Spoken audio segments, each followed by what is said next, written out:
नमस्कार दोस्तों, the Kavita show के इस एपिसोड में आपका स्वागत है। नया साल प्रवेश करने के पहले कुछ सरकारी नियम भी बदल गए हैं, तो मैं सिर्फ एक नियम की अभी बात करूंगी और ये नियम है सरकारी स्कूल का।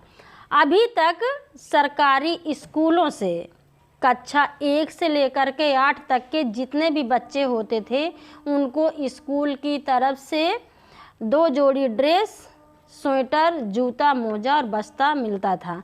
लेकिन इस साल के वित्तीय वर्ष में सरकार ने अब ये सामान बच्चों को देना बंद कर दिया है। अब बच्चों के जो माता पिता हैं ये सारा सामान अब अपने बच्चों को खुद में देंगे, लेकिन सरकार उसके लिए उनको पैसा देगी। और वो पैसा कितना तय किया गया है?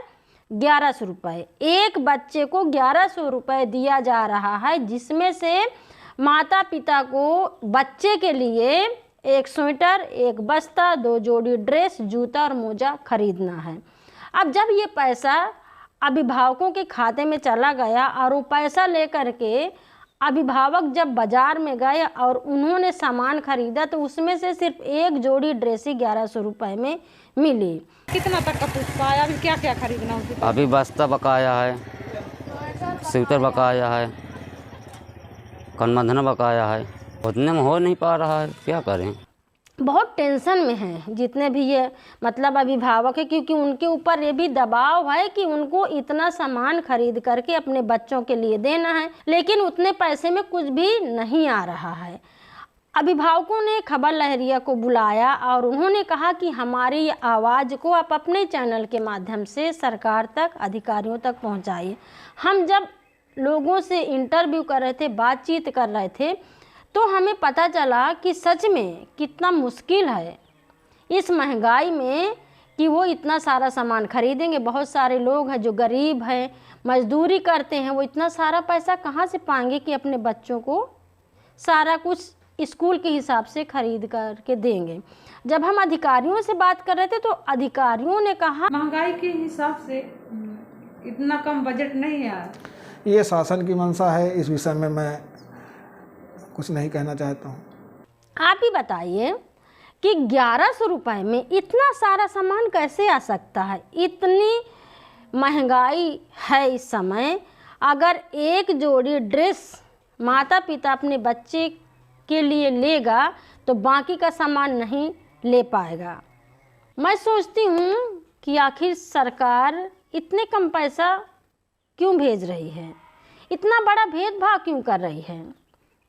क्या 1100 रुपये में ये सारा सामान एक अधिकारी अपने बच्चों के लिए खरीद पाएगा? क्या वो इसमें संतुष्ट होगा?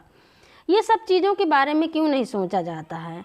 सरकार की योजनाएं तो बहुत अच्छी हैं, नाम भी बहुत अच्छे हैं, लेकिन जब सरकार इस तरह की योजनाएं बनाती है तो उनका अनुमान क्यों नहीं लगाती है? मैंने कहा था ना हमारे गाँव में कि पढ़ा लिखा इंसान ज़्यादा समझदार होता है, अनपढ़ की इतनी बुद्धि नहीं होती है, जबकि मैं ऐसा मानती नहीं हूँ। तो जो पढ़े लिखे लोग हैं, जो इस तंत्र में बैठे हैं, जो सब चीज़ को जानते हैं, महंगाई को जानते हैं, मार्केट को जानते हैं, किस तरह की क्वालिटी का क्या चीज़ मिल सकता है उसको जानते हैं, फिर भी 1100 रुपये में इतना सारा सामान खरीदना है, इससे अभिभावक टेंशन में हैं।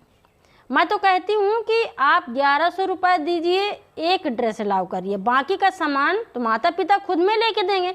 अब आप 1100 रुपये दे रहे हैं, फिर उसमें इतना सारा सामान भी बता रहे हैं, क्यों ऐसे हो रहा है?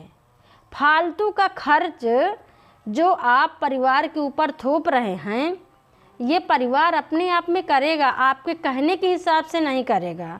दूसरी बात है कि स्कूलों में जो मिड डे मील मिलता है, आप उसका भी नियम बनाए हैं कि मीनू के हिसाब से सबको खाना मिलेगा ताकि बच्चे कुपोषण से बच सकें। लेकिन उसकी लिस्ट भी लगी है, हर दिन का मीनू के हिसाब से खाना और हर चीज़ की मात्रा भी लिखी है, मीनू के हिसाब से खाना नहीं बनता है। तो फिर अभिभावकों को लगता है कि जब सरकार इसके लिए दे रही है तो फिर ऐसा क्यों नहीं हो सकता। तो कुल मिला के एक तरह से मानसिक हिंसा होती है अभिभावकों के साथ में, मानसिक तनाव मिलता है इसमें से, और इसके अलावा कुछ नहीं होता है। जब योजनाएं नहीं आती हैं तब भी ज़िंदगी उसी तरह चलती है, बेहतर चलती है। और जब योजनाएं आ जाती हैं इतना उसका ढिंढोरा पीटा जाता है, फिर लोगों को उसका अच्छे से लाभ नहीं मिल पाता है।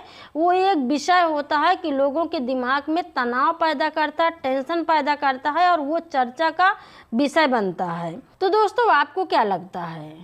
क्या आपके दिमाग में भी कुछ इस तरह के सवाल हैं या सुझाव हैं, या आपको लगता है कि ऐसी नियम पर, ऐसे योजनाओं पर चर्चा करना चाहिए?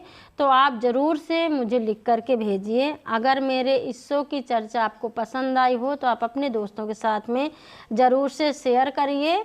और हाँ, अगर आपने खबर लहरिया चैनल को अभी तक सब्सक्राइब नहीं किया है तो अभी ही कर लीजिए, ताकि मेरा हर नया शो आप तक पहुंचता रहे। तो दोस्तों, अगले एपिसोड में मैं फिर मिलूँगी कुछ करारी बातों के साथ में। तब तक के लिए दीजिए इजाज़त। नमस्कार, हैप्पी न्यू ईयर। खबर लहरिया, आपकी खबर आपकी भाषा।